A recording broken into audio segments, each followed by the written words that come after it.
Hello, thank you for joining us. We're here with our New Life series, educational series with Dr. Rav Laitman. Hello, Rav Laitman. Hello, everyone. Hello, Nitza Mazuz. Hello.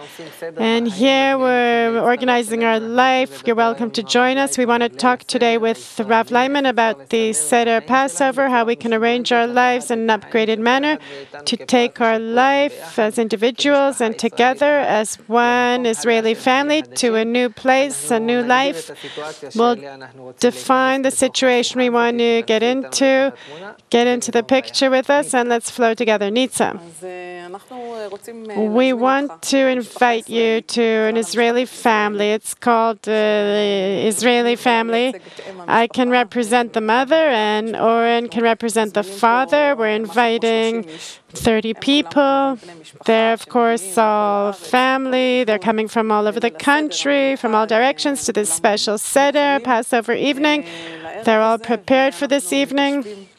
We sit down and around the table, and we would really like this year to hear from you all kinds of new insights, new meaning for things that we do every year as a rule.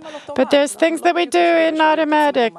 We don't really think what this symbolizes or that symbolizes. We'd like to hear from you, truly, from your perspective about these symbols. So first of all, what are we arranging, Seder? First of all, the fact that we reach a decision that our life goes in a certain order according to the plan of creation, that there's a beginning, middle, and end, that's already truly a great thing. And our nation exists in that order. It sees itself not just randomly here, it sees itself that it's in some kind of flow in nature and developing for some purpose. It's written in our books, it's arranged and accepted from generation to generation. And this is how we see ourselves, as some process in history where we're the eternal nation that holds within it a great message for all of humanity. And therefore, we truly celebrate this order, the Seder, that we ourselves symbolize the Seder, that the Seder is in us, in our message to the world. So the evening of Passover, the Seder evening, is not just a night, but it's rather that on this night we discover, or we remind ourselves, that in all our development from those days up to this time, there's order. And we celebrate that we're in this development and that we have to continue with it onward. So what's the order? I don't understand. We celebrate that there's an order. First of all, that there's the plan of creation. What do you mean the plan of creation? I don't know. There's a plan. From today to tomorrow, the next 2 days, it's all written in advance. It's all written. There's an order. Like we went through part of it. We went through part of it on the path. We will continue. There's an order in all these things. There's a beginning, middle, there's a process, and there's an end. And it's written in our books. So we need to reach some type of goal, some type of situation. Through all kinds of things, another few dozens or hundreds of years, it doesn't matter. But the fact that we're in it, we accept it, we understand it. It's not dependent on us, but it depends on us how to digest it and continue. That's the difference. Either I am inside this order, but like a sheep, like part of it, just like the sheep herd does with his sheep, with dogs and blows, and then everyone goes in the correct direction. in the herd. And it's good, otherwise they would get lost. Or we understand that we have an order and we have to go in a certain direction to a certain goal together, some general way of walking, etc. The fact that we take upon ourselves the process, that we accept it out of lack of choice or precisely out of joy and recognition, and we're thankful for it. That's what symbolizes the holiday. That yes, we can see that we are in an order of development. And here in the Exodus from Egypt, we are actually learning our development. At first, our forefathers worked for other gods, and then we developed until we reached Terach, Abraham, and then Abraham, Yitzchak, and Yaakov, and then they descended to Egypt, and then Egyptians worked on us. That's how we're going through the order of our development, through our ego that's increasing all the time more and more, that we escaped from Babylon, and what we went through up till now. And onward as well, in each and every generation. And we already know how to do it. We have a connection with the upper force, with God, that is at the foundation of all nature. And it's on purpose. He does this, and he does this, and does this, so that we will grow. And we will be like him. We see in this picture everything that's happening here. And that is what we're actually celebrating. That's the celebration. The reason for the party is that we are discovering the order of our development. Who's developing us? The upper inner force of nature. And we have a connection with him. And together, along with him, we're going through the phases called the Seder of Pesach, the order of Pesach. Pesach skipped over and over and over until we reach the general correction, where we reach adhesion, connection, and it's all expressed in the connection between us, between all of Israel, and afterward also between the whole world. What is the central question? What has changed? What has changed in the revelation? What has changed in this night from all other nights? In the other nights, we don't learn anything.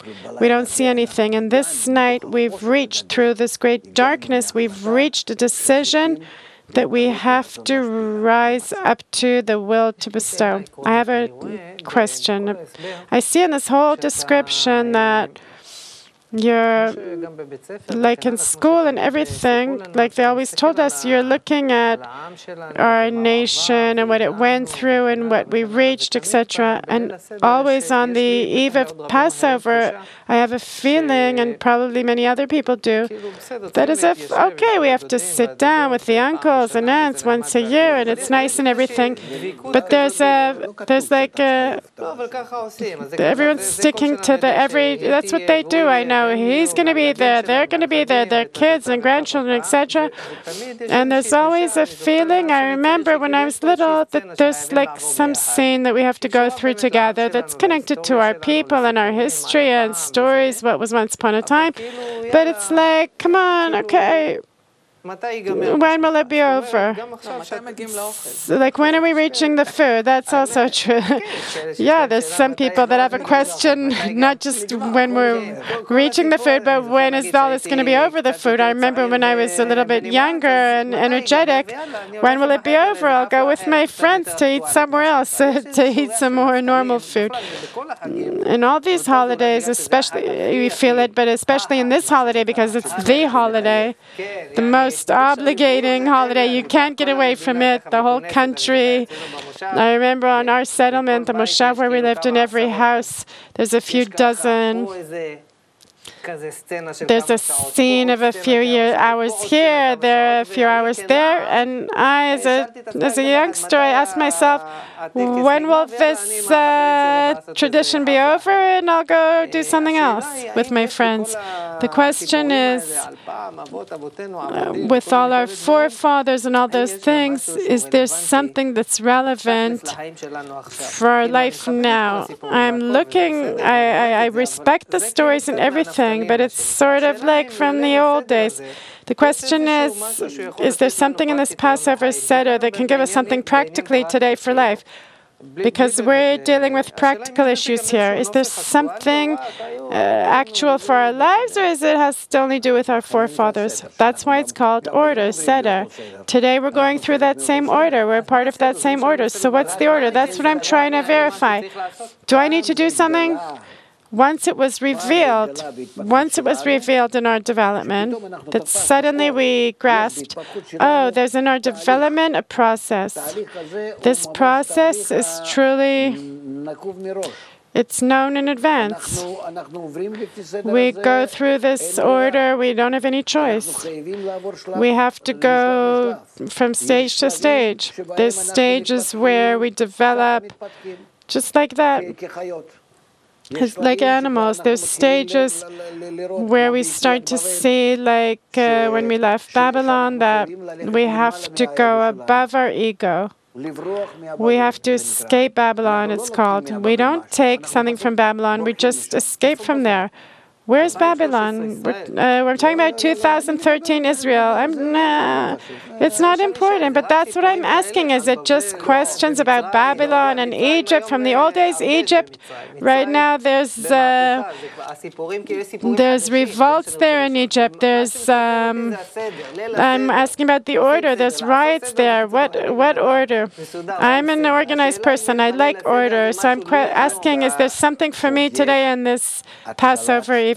You're celebrating the beginning of discovering the order in my life, not just yours, in general, in the general development of the Jewish people, Israeli people, and the whole world, of all of the universe. You're discovering here some special flow through which we're all developing. It's being revealed in the group that began to overcome its ego, to rise above its ego, and discover that when we rise above the ego, we begin to feel this anti-egoistic feeling that's actually shaping the ego. And from there, they have this awareness of the entire program, and that's what we're celebrating first and foremost, that we're humans.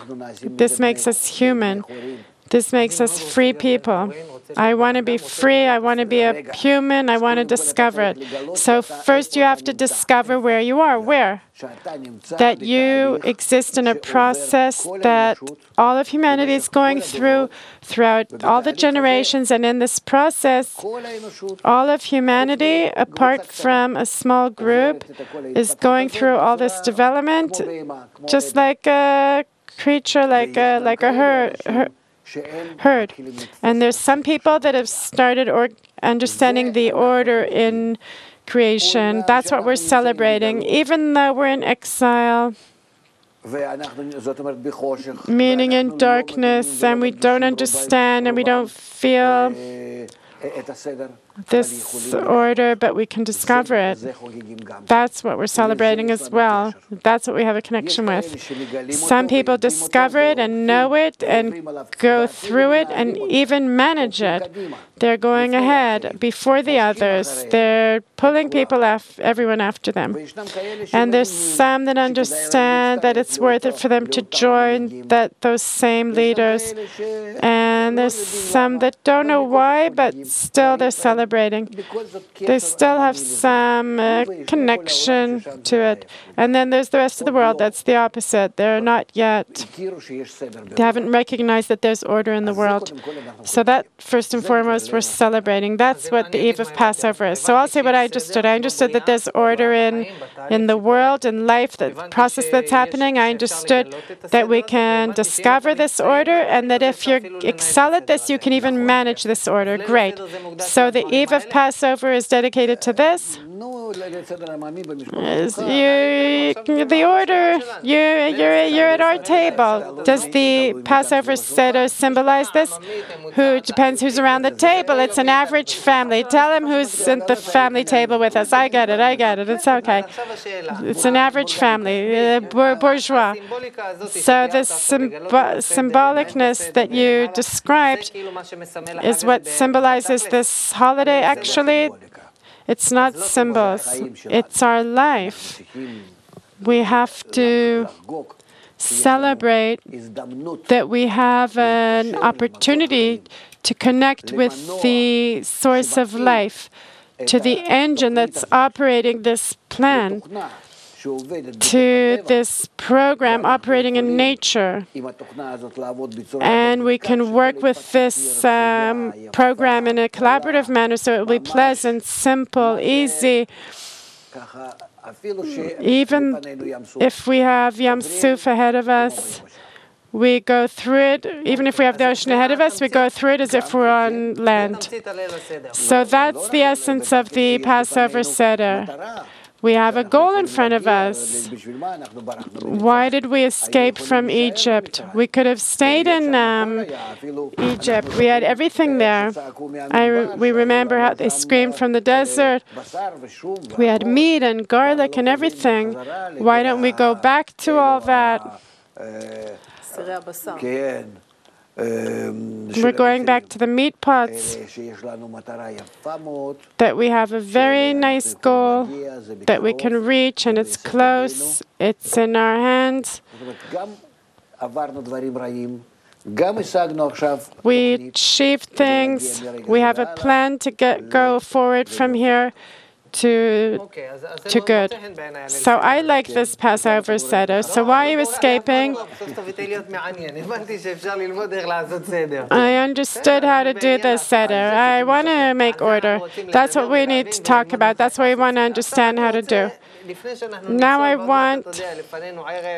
we have many hours ahead of us, lots of tastes, a lot of ceremonies. I want to ask a simple question, and then Nitza will continue. What's the key? I want to understand one thing. Tell me what the key is, how I can grab this turning point where I have the ability to make order in life. Is there a point like that that gives me this ability? If you ask an average person in Israel, channel 66, I can't say anything else. There's nothing easier. There's nothing more accessible and close to everyone. Just by clicking a button, you open for yourself, you get information about the order, everything. Or maybe I didn't understand your question. Maybe Nitza can help. I'm looking at Israeli society. I'm looking at us. I see in the last 2 years, there's really a demand that from the society that they want new social order. They've been screaming. And our society is screaming for new order. No, but they know that they need a new order, even though they don't know what it is. And this is exactly the feeling of night, that we don't know anything, we're in darkness, and there's no one that can say anything to us. There's one torch up there, Lapid, He can't say anything. To make a long story short, we need someone that will light this new order for us, light the way. That's why I say we need, again, to see a person and see what this new order is. It's not the new order. It's the order that will be in accordance with the development of nature. And not just that, some brilliant thing at night and screaming that he found it. But we have to, the people has to be at a special degree. We see that until Israel haven't suffered enough in Egypt, they won't be prepared to hear. And until Pharaoh didn't make it difficult for them, they didn't hear Moses. So we have here mutual work to the extent that we can explain to all of Israel what Seder is, the order, and to the extent that they understand it, and will be able to respond appropriately. Did Moses know the order? Of course. What's the order? Moses knows the order not because he's Moses, but because he's connected with God. So what, he reveals his order? No, he's not. Moses just knows how to connect to God. And he will pull them, and he'll do the work through Moses. Moses means to pull, limshoch. And God pulls them out of Egypt. How do you come out of Egypt? Either behind the cloud or behind the fire. That's what it says in the legend. How do you go? You go after God. Who can lead you after God? No one. Only Moses. Meaning Moses is the point or the person that he is leading the people after him because he's connected to God. Not because he himself, he has only one single special point. This connection with the upper force.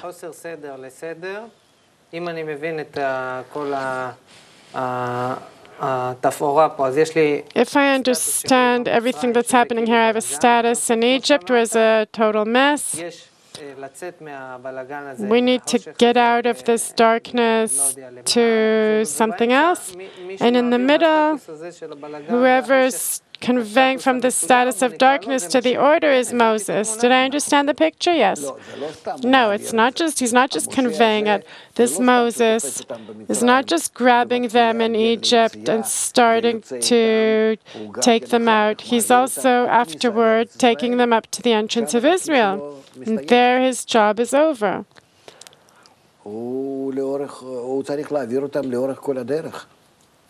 He has to help take them all along the way. I can imagine a situation where he would leave them at Mount Sinai or before that or after that. They don't know what to do. The connection with God, that's what they need, and they won't have it without God. Without Moses. There's a process here of understanding the Seder, the order, having a leader that will lead us. How does this whole thing, how can we dress it on our lives here at the Israeli society? We have the wisdom of Kabbalah that is explaining to us what needs to be done. We have the Arvut system method that shows us how to get organized in order to rise above all these stages, getting out of our ego, out of Egypt, and rise to a level of a brotherly connection between us to discover the supreme force of bestowal and mutual love that is called God. The moment that we try to do this, we will begin to find between us and the connection between us this force that makes order, that reveals order. Yes, God. The moment we begin to do what? The minute we begin to connect between us. Who? Who? The people of Israel. Or a group, let's say our group, like we're talking about our group. What do you mean our group? I mean Bnei Baruch. But we're talking about all of Israel. If we begin to connect between us in workshops and studies, the integral education that teaches us why we need to connect, what we need to connect for, what the benefit is, then we begin to create between us and the relations between us, between everyone, this good network connection above our egos, where everyone is connecting to others.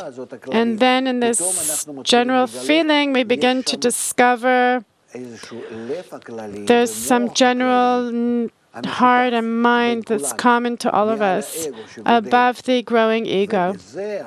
And in that, we begin to discover the inner force that's shaping it for us, that's called God. But our heart and mind, our common heart and mind, we have to shape between us. That's called the Shekhinah. And what we discover in our common thoughts and feelings is called the Creator, the internalness of nature,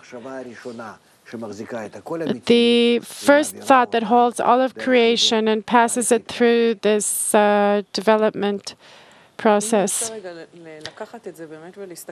If we try to take it and look at society today, we see that it's truly in a state where it feels a type of slavery, even a very strong slavery. What can you actually tell us about this feeling of slavery that we feel right now? Why do we feel like slaves? Because we're sold out. We've sold ourselves off to... The truth is, there's no choice. That's how it feels. What choice do we have? I'm not saying that we have to throw everything away. I'm saying that, first of all, we need to begin to recognize at another opportunity and another way to exist. And for that, we need education, first and foremost. That's through dissemination of the method of education. We can reach a state where the people will truly understand that, yes, there's an opportunity. I didn't understand. And what are we slaves exactly? We're slaves in this order. In this current order in society, that I have to work 10, 12 hours a day, that we're dependent on this entire system, work and waste money, and consume and buy and do. And I don't feel that my life are giving me anything except for this rat race, where I have to be born, to grow up, to work. Someone's making a lot of money off of it. I'm just making enough money to live, enough money to raise my kids and die, and they'll do the same thing. I'm starting to be in a situation where I'm looking at this life and I see it's slavery. You maybe don't see it yet, but I do. There's many people like that. So people are desperate, they're using drugs, they don't want to get married, they don't care about anything. They're committing suicide. Why? Because they see this process already where they are, and they don't see any benefit in it from the beginning of life to the end of life. I live to have kids, to live this life, to maintain my body, and to die. That's the order of life. And my kids keep doing the same thing. What for? That's life. Nobody asked me. So if you're just saying that and you still haven't begun to rise above it, to see these things and agree with them, then I'm not talking about you. We're talking to people that have already, according to statistics of desperation in society, we can turn to society and give them a small explanation. An explanation about what? That this life can be otherwise. We're all for it. What kind of life? Why? What do you mean you're all for it? Because our life is gray and difficult. Oh, now you're getting into it. We're making order. It's the Passover Seder. We're opening the cards. Life is hard and gray. My life is hard and gray because you're missing another 20,000 shekels a month, and then life would be. I'm also missing health, and also in relations. If we're opening up everything, and also with the kids, I'm missing a bit. I'm missing everywhere you put. If I have a bit of luck, everything will become organized. And that's not what we're talking about. No. So what are we talking about? We're not talking about those that go out to the street and say, give us another 20,000 shekels a month, or 10,000, or housing, or I'm not one of the people screaming. I just work hard to bring what I need home. We're talking about those people that already understand. Despite them also demanding, they also can't get out of this Egypt, this Pharaoh that's working them, and they have to run to work, and after to pick up their kids, and they have to run home and to the supermarket, and they're not capable of running away from it. But they have this inner bitterness. And they have this bitterness of the people of Israel from work, this kash, the straw, kushiyot, difficulties. What for? And a person lives with this feeling, what's the taste of life? What's the point of life? Why do I live? I have to live because I have the power, the strength to live. I can continue to live and not die. And some people cut it off. From the point of nature, I'm afraid to die, but it's from the power of nature. And on the other hand, I look at this life and I see that there's no point, that there's no goal, there's no need. Nature that is so clever created me, this most successful creature, and I discover that there's no need. What for? In order to, what, add more garbage to the planet? What for? What am I living for? To ruin the world with my life, to make it dirty? I don't see any reason for living. I can find lots of reasons to live. To make a long story short, we are coming to people and saying, there is another way to live, to get out of this slavery. This is what this issue of getting out of slavery to freedom represents, yes. But apart from that, the issue is much simpler. It's much simpler. We live in the flow of life where there are two trends. On the one hand, we see how much our life are starting to not be in order. People are unemployed, all kinds of issues in the family, divorce, kids not listening to their parents,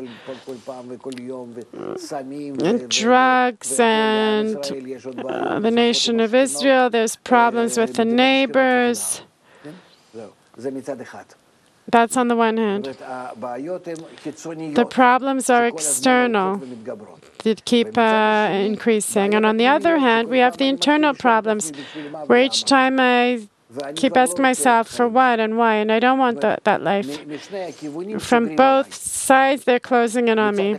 On the one hand, life is becoming more difficult. Yes. Unemployment and other issues, and the whole world, there's a general crisis from the outside, and I from the inside. I'm also growing, and I'm starting to understand more and more, what do I need all this for? And at the end of the day, these things are pressuring a person.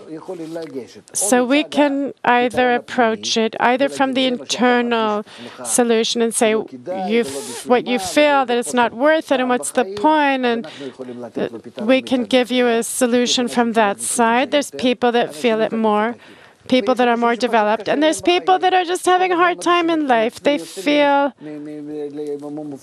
they're unemployed, they can't finish the month, they can't support themselves. It's as if on purpose someone made them like this, that they're not capable of supporting themselves. Like you said, that's life. Kids, grandchildren, you feel that you're not capable. You're not even capable technically to maintain it. So for them, we approach in another way. You're here at the table with us. So let's say she's more internal, so I'll explain to her like this. And you will explain to her in a more material, external manner. I'll say to you, in the situation that we're in right now, you won't be able to manage the world more, and you won't be able to manage the economy with all your problems. Luck is not money and health. So you won't, I'm telling you, you won't be able to manage the world to have enough money and health if you don't change human society. Me? I'm saying you. You are some average citizen for me. I can't change my own family, so how can I change humanity? So what am I saying to you? We're advancing. You're an economist by profession. We're advancing to a situation where only a society that builds itself in a mutual manner, in mutual guarantee, in this mutual connection, that instead of awakening itself to consumption and shopping and developing the power of consumption, that it, instead of that, has to get a completely different style of life. That will develop ourselves in an internal manner, where we'll begin to measure our life according to happiness, how happy we are. And the same goes for our kids. Happiness doesn't depend on how much money you have. That only confuses you.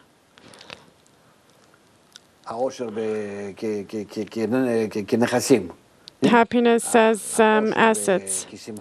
Happiness as joy. The feeling of inner filling is what makes you happy, because you live in a good feeling with others, that people are relating to you well, that you're relating to them well. It's a simple form of normal life that because of the market, because of our work, we're disconnected from it. We don't feel parents, kids, where your parents are, how well you know them, your kids, and you'll be a grandfather, they'll visit you, etc. There's nothing. We made out of each and every person a slave completely in our development. Each person is a slave. The fact that he's given vacation to go to there or to Eilat or to Turkey or somewhere further off, it doesn't mean anything. Slavery, in that word, the slavery of this system that we built, that's called Pharaoh. I myself usually asked on the eve of the Passover, in a symbolic manner, I used to ask myself who I was enslaved to this year. It changed every year. Sometimes I was enslaved to my career and success. There were years where I was enslaved to feeling appreciated, or enslaved to the family and the housekeeping. Sometimes to my fears, enslaved to my fears. I felt I was being managed. So what question would you suggest that I ask this year on the eve of the Seder? We're enslaved to the society framework that obligates us precisely like this to manage our lives. So in other words, if I'm verifying with myself, give me a question that I can verify with myself. What manages me? What influences me? What influences me? How people will respect me, how I'll feel that I'm worth something, I'll feel self-respect, valued, appreciated, also appreciated by kids. What do they appreciate? This I have to appreciate, otherwise they won't appreciate me, etc. How does this connect to society? Because these are things that are connected to society. Appreciation I get from society. Then I'm the slave of society. Therefore, we have to deal with the environment, with society, that the environment will afterwards, when it shifts a little bit, it will influence everyone and obligate them to rise up in their awareness, understanding the essence of life. So how can I actually get released from this enslavement to society? You can't do it on your own. A person is a slave of society. So we're not free people. We free people, that's what we sing during Passover. We sing. It's over at the end of the evening. We're not free. Each and every one of us, we're completely shackled. Can you leave something? Can you not think what the society is thinking? Can you live according to different values than the rest of society? Your kids and you'll do exactly what they say, because to lose importance in the eyes of the kids, it's a very big pain. It's your entire future. So you have no choice. You have to appear among them, good mother that's appreciated, that they love you. If they disregard you, it's a big problem. It's sad. Also for society, my neighbors and the media, there's no way around it. This is how we're designed. Why? So that we'll understand that only through a change in the environment we can change ourselves. A person can never change himself. Either I go into a special environment, a closed-off environment, a very special environment, where I deal with, treat myself, but through that same environment. Therefore, choosing the environment is man's choice. You're talking about a change in Israeli society? Yes. Without that, no one will be able to change himself. So changing Israeli society will release us from this enslavement? Yes. So change to what? Toward what? What do we need to reach? What's the goal? We're not changing anything in politics or economics or anything in Israeli society except one thing: the love of Israel. That's what we want to add to society. To sit like we do in the Passover night at one table, that's the feeling. But maybe we just sit there because we have to. It has to be a good feeling. We have to feel that we are one people, that we're all sitting around a huge, big table, millions of people. We're all in the land of Israel. And we're verifying why we are like that, what we can do, how we can advance, and then we'll understand it through the connection. What the Israeli society is missing is nothing. We're not missing anything for success. We can succeed in every sector, in every direction, just the love of Israel.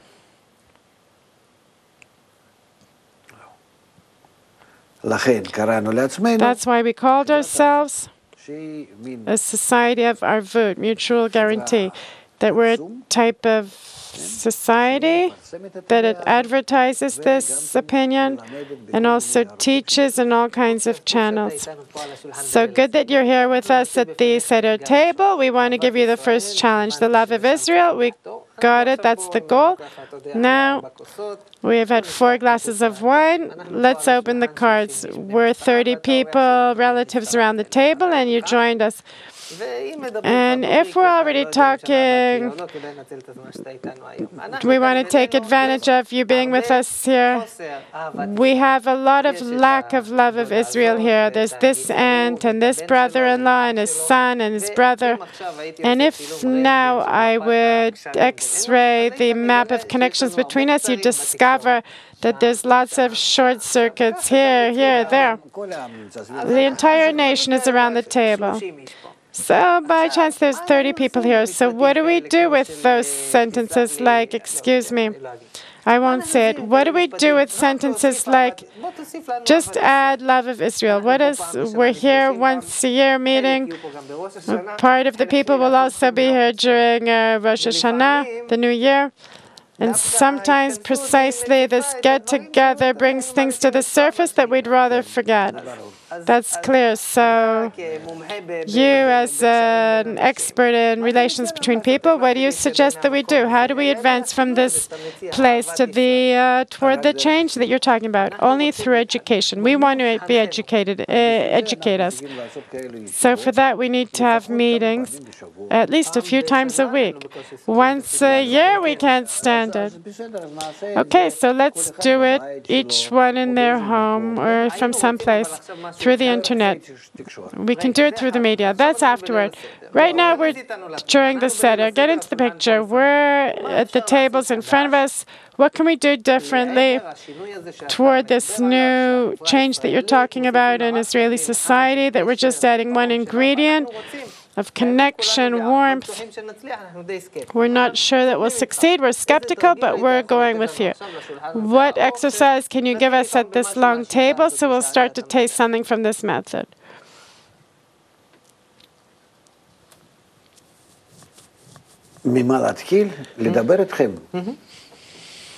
What should I start talking to you about? Yes. I would talk about nature.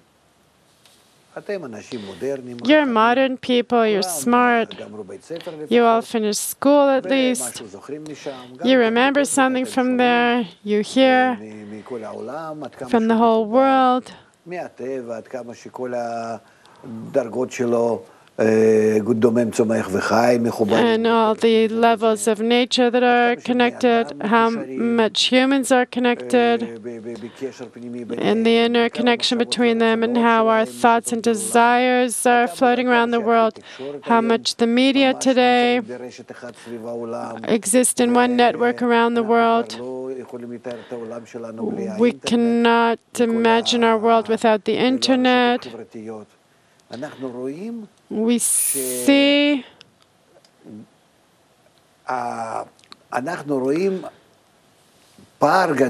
a great gap between human society and nature.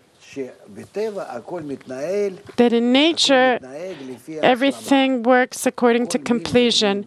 Each and every part of nature, animate, vegetative, inanimate, completes a part of nature.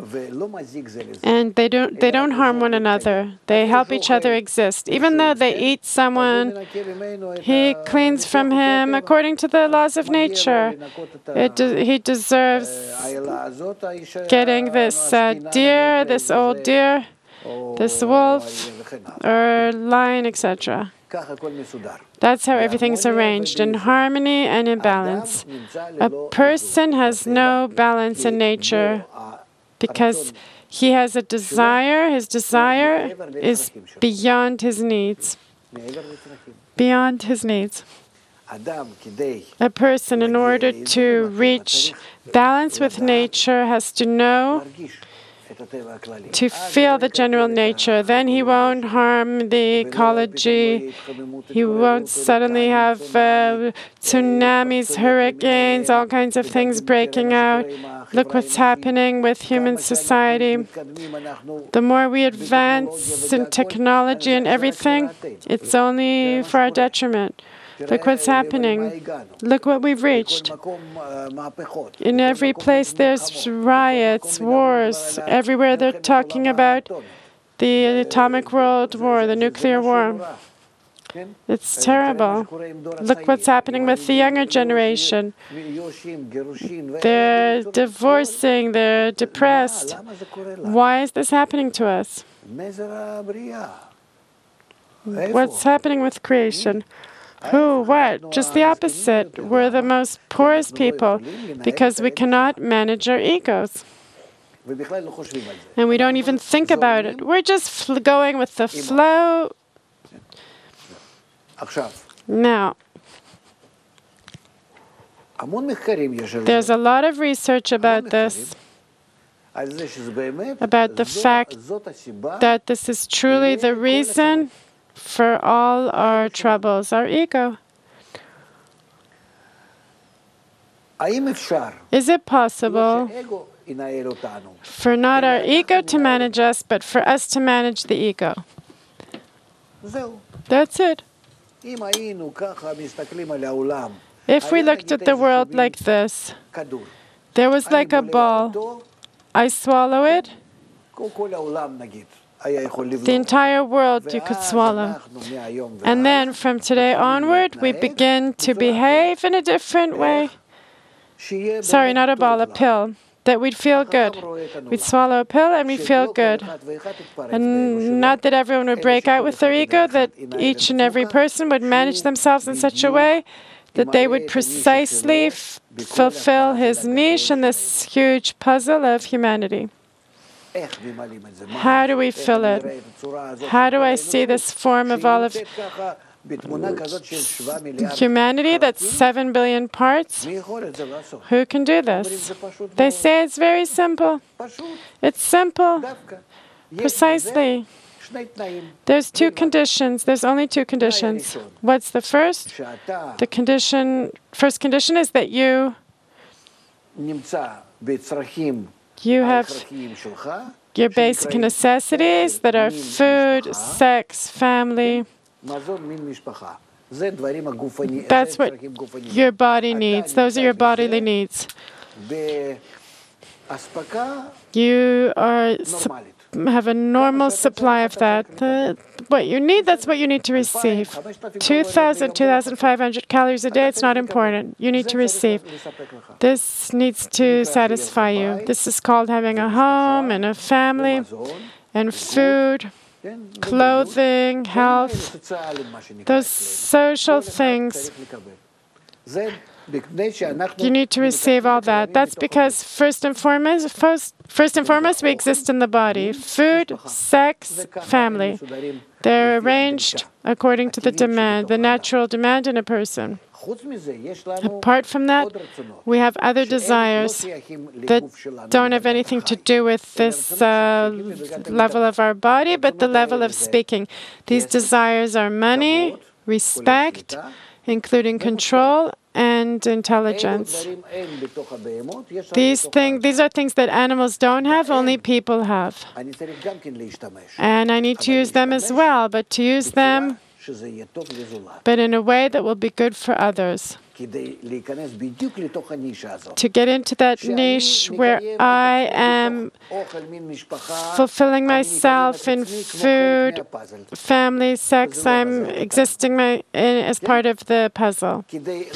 In order to put myself precisely into the picture, I have to make sure everyone around me in the environment is comfortable. How do I know? What's good? That I will overcome money, respect, and intelligence. Through those inclinations, precisely, I will know how to relate well to others. That's called going in as part of the picture, completing it. In other words, they gave me these attributes, these egoistic attributes, that precisely in the opposite manner to them, I will know where my place is in the picture. How? Very simple. All the things that I'm discovering towards others, this I don't like, this is that, I have to overcome them. I have to try to be above myself, above these attributes. And in this manner, I find myself connected to them in a good mutual way. This is called going into the puzzle. And around me, there's billions of people, and I'm in this good puzzle with them. If we connect in this manner, we reach serenity to really good life. Everyone completes everyone. Everyone helps everyone. Suddenly we feel that we're not lacking anything, not food, not apartments, and nothing. Because we are each consuming what we need. And everyone wants to add to others. We don't throw away 40% of our food. We distribute it to everyone. We don't create things, produce things, and empty the world of its resources. We don't live those on account of those, that they have surplus and billions in the bank and those people have nothing to eat. We don't throw away our clothes and everything, we distribute it. We can make our lives very happy. Normal bourgeois life. I'm saying bodily life, social life. I'm not talking about high things. And apart from that, in this connection between us, we reach a feeling of serenity. What a stress. There's no stress. We feel great. We never feel good in our lives. Here it's the opposite. If we feel good, we have to fight a bit because we're not used to feeling good. We don't understand what it is to live above our ego. And it's all possible. Now, how do we realize these things? Let's say that you get it. This is through education, very simple acts. Like we educate our kids. Now we need to educate ourselves for this new life. That's it. And we don't have to do anything by force, under stress. Nobody's pressuring anyone else, but only mutual influencing one another, dissemination, promoting, to pull everyone toward this education. So they'll participate in workshops, in all kinds of activities, in a good way. Can you give us an exercise for right now? This time that we have another hour or two for the Passover Seder. Is there some exercise we can do that can start to develop the sensitivity in us for completing others, which is a condition for the free life? Try. Try to talk around this round table that you're sitting at. How you imagine, each and every one of you, how you rise above all your egoistic feelings to others, and instead of how you would want to behave with them, you behave with them, you are above the ego. Let's try to imagine it. Instead of me looking at him like this, I need to look at him in another way. I'm raising myself despite my ego. I'm starting to relate to him as good. I'm starting to get satisfaction from being above the ego. I start to feel what new force coming into me, air, that I'm raising myself to the level of man, not an animal living according to its instincts. Let's start exercises. Let's evaluate people. You'll tell other people about it, and then they'll start telling others, and that's how we'll learn one another, how each of us knows how to do it. It's a psychological exercise. There's nothing else. Through this psychology, we come to some new perceptions that we didn't know before. Suddenly we begin to feel others. When I start coming out of myself to do him good instead of bad, even in thoughts, not in actual acts, I begin to learn him more. And then I begin to be connected with all of humanity. Here we have some new network developing, a new world. Our time for this talk is almost up. I'd be very happy if you could summarize all the things you taught us about the Seder. What feeling would you like to leave us with? What conclusion? That from here we got order in life, and we're going to realize it until we become free people, free from our ego. L'chaim. Cheers. Thank you, Rav Laitman. Come next year as well. Thank you, Nitza Mazuz. Thank you for being with us. Until next time, all the best and new order in life. So long.